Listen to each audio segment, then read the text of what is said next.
Était proche du lobby des constructeurs de téléphones. Pour les industriels, pas question de toucher aux normes. Pour Michel Rivasi, c'est une nécessité. Les normes actuelles sont obsolètes. Elles ne protègent de rien pour vous. Elles ne protègent de rien et ça ne prend en compte que les effets thermiques, c'est-à-dire l'augmentation de température. Donc ça veut dire que ces recommandations ne prennent pas en compte ce qu'on appelle les effets athermiques, vous voyez, des effets sur le système nerveux, sur par exemple les hormones, sur la barrière hémato-encéphalique, vous voyez, des effets à long terme, des effets athermiques, ça ne prend pas en compte.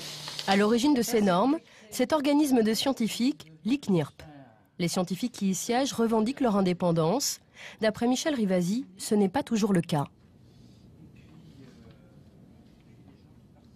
Quand vous voyez la commission principale, Main Commission, eh bien, vous voyez Bernard Verret. Eh bien, lui, il fait partie du conseil scientifique de Bouygues. Et puis enfin, Michael Repaccioli.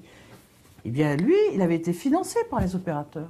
Donc, quelle confiance vous voulez qu'on accorde à des gens qui travaillent avec l'industrie, qui ont des liens de consanguinité avec l'industrie? Donc, quand il va falloir établir des normes, ben, ils ne vont pas du tout être contraignants vis-à-vis de l'industriel.